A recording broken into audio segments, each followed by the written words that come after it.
Now welcome to the fourth section of the outlook, that is movie lessons, जहाँ पे हम आपको movies हमें क्या क्या सिखा सकती है इसके बारे में दिखाते हैं। हाँ भाई, मूवी से जाने अनजाने में हम बहुत कुछ सीखते हैं। हमारे हेयर स्टाइल से लेकर हमारे चलने का स्टाइल, हमारे बात करने का स्टाइल, इमोशन दिखाने का स्टाइल, पहनने का स्टाइल, मतलब ऑलमोस्ट सब कुछ हम मूवी से ही उठाते हैं या फिर इनडायरेक्टली इन्फ्लुएंस होते हैं। लेकिन ये बहुत ही इंपॉर्टेंट चीज है कि आप किन मूवीज से इंस्पायर होते हो, और अगर ये बात आपके कंट्रोल में आ गई तो बेस्ट है। अब शायद आप कहेंगे कि लेकिन ओमकार, ये मूवीज में से लेसन्स हम सीखेंगे कैसे, या फिर ये हिडन लेसन हमको मिलेंगे कैसे, हम ढूंढ कैसे सकते हैं?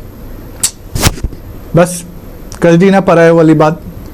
इन्हीं झंझटों से निकालने के लिए तो हम हैं। हम ये मूवी लेसन्स आपके बिहाफ पे सिर्फ ढूंढते ही नहीं है, बल्कि हमारी ये भी कोशिश रहती है कि ये लेसन्स आपके आम तौर के जिंदगी में कैसे लागू हो सकते हैं। और आज जिस मूवी से हम सीखने वाले हैं वो मूवी आपने बहुत बार देखी होगी, लेकिन इसकी जो सीख है, इसके जो लेसन्स है, वो शायद आपने मिस किए होंगे। तो चलिए देखते हैं ऐसी कुछ सीखे from the movie Dangal. First lesson is opportunities बहुत बार हमें मिलती नहीं है, हमारे ऑलरेडी सामने होती है पर हम पहचान नहीं पाते। और इसका बेस्ट एग्जांपल है वो सीन जो दंगल में वो जब लड़कियां उनकी वो दो लड़कों को मारती पीटती है। मतलब पूरी मूवी में आपने ये देखा होगा कि आमिर खान स्टार्टिंग से ही एक गोल चाहता था, और जो उसको नहीं मिला वो अपने बेटे से वो सपना पूरा करवाना चाहता था। लेकिन सिंस उसको 4 बेटियां होती है तो वो अपना ऑलमोस्ट सपना गिव अप करने ही वाला होता है। तभी उसकी 2 लड़कियों की कंप्लेन आती है कि उन्होंने 2 लड़कों को मारा है। फिर उसे सोचता है कि गोल तो गोल होता है, वो लड़की लाए या लड़का। वो इंसिडेंट होने से पहले भी वो लड़कियां उसके सामने ही थी, लेकिन उसको वो दिखी नहीं as a gold medallist.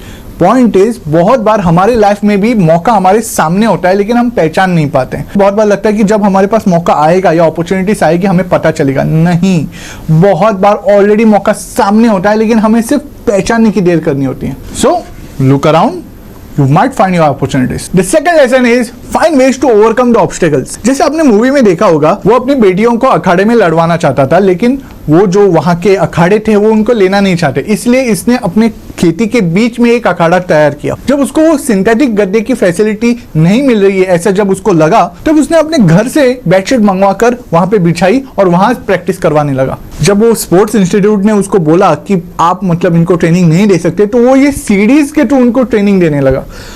Just imagine, मतलब उसके पास हर एक ऑब्स्टेकल जब आता था वो उसे ओवरकम करने की कोशिश करता है। And this is what we need to do, because हमारी लाइफ में भी बहुत सारे ऑब्स्टेकल्स आते हैं और आते ही रहेंगे, आज है और कल भी होंगे। व्हाट मैटर्स इज कि हम उसको कैसे हैंडल करते हैं या फिर कैसे टैकल करते हैं, और यही इस मूवी का मेन सारांश है। और वो सीन और ये सीख हमें वही सिखाती है। सो जब भी मुश्किल आए, tackle it. The third is identify your weaknesses and take firm actions on it. मतलब जब उसको पता चलता है कि उसकी लड़कियां उतनी स्ट्रांग नहीं है जितनी मतलब एक पहलवान को होना चाहिए, तब वो क्या करता है, तब उनकी वो वीकनेसेस आइडेंटिफाई करता है और उसके बाद उनको चिकन खिलाने लगता है। मतलब chicken is equal to protein, क्योंकि जब वो चिकन खाएंगी तो प्रोटीन आएगा तो ताकत आएगी, और ताकत जब आएगी तब वो अखाड़े में जीत सकती है। पर ये सब कैसे हुआ?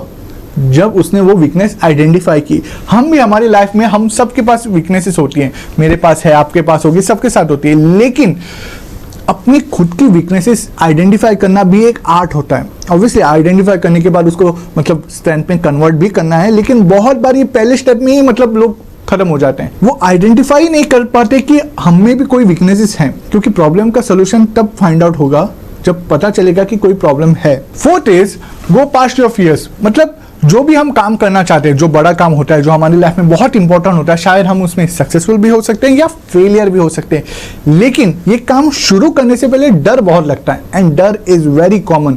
मतलब हम सबको डर लगता ही है। अगर कोई बोलता है कि मतलब उसको डर नहीं लगता है, भाई साहब चेकअप करवा लो, क्योंकि डर एक इमोशन है जो ह्यूमन में होता ही है। लेकिन हम उस डर को कैसे ओवरकम करते हैं, ये भी एक आर्ट होता है। और उस मूवी में वो जो सीन होता है जब वो पहली बार वो लड़की अखाड़े में जाती है, उसके सामने 5 ऑप्शन रखे हैं लड़कों के, एक नॉर्मल, एक नॉर्मल, एक नॉर्मल, और एक 5वां लड़का होता है वो बहुत ही तगड़ा होता है, ऐसे मतलब 6 पैक्स वगैरह होते हैं उसमें। बहुत सारे लोग जो क्राउड में होते हैं वो बातें करते हैं, ये सिर्फ मतलब सिंपल लड़कों को ही चूज करेगी ताकि मतलब जीतने के चांसेस बढ़ जाए, ब्ला ब्ला ब्ला।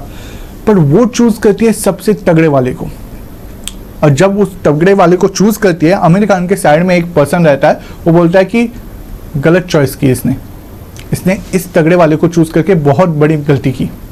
तब आमिर खान एक डायलॉग बोलता है, दंगल से पहले डर से लड़ना पड़ता है और मेरी बेटी डर से तो जीत गई। कोई भी काम करने से पहले ये डर बहुत हमें कमजोर करता है। तो कोई काम में हम सक्सेसफुल होंगे या नहीं होंगे वो तो बात की बात है, पहले तो इस डर को ओवरकम करना बहुत जरूरी है। So this is the fourth सीख जो हम इस मूवी से सीख सकते हैं। And the fifth, last but not the least and the epic one is play on your strength. आपने देखा होगा जब वो लड़की बड़ी होती है, उसको एक नया कोच मिलता है, तब उस लड़की की जो नेचुरल गेम अटैकिंग होती है, लेकिन वो कोच उसको बोलता है कि आप डिफेंस में ज्यादा फोकस करो, डिफेंस में ज्यादा फोकस करो। नो डाउट डिफेंस भी बहुत ही इंपॉर्टेंट होता है। हमारी लाइफ में हम कुछ भी सीख सकते हैं, मतलब हम अगर कुछ सीखना चाहते हैं तो हम सीख सकते हैं, प्रैक्टिस करके उसमें अच्छे भी हो सकते हैं और थोड़ा बहुत सक्सेस भी मिल जाएगा।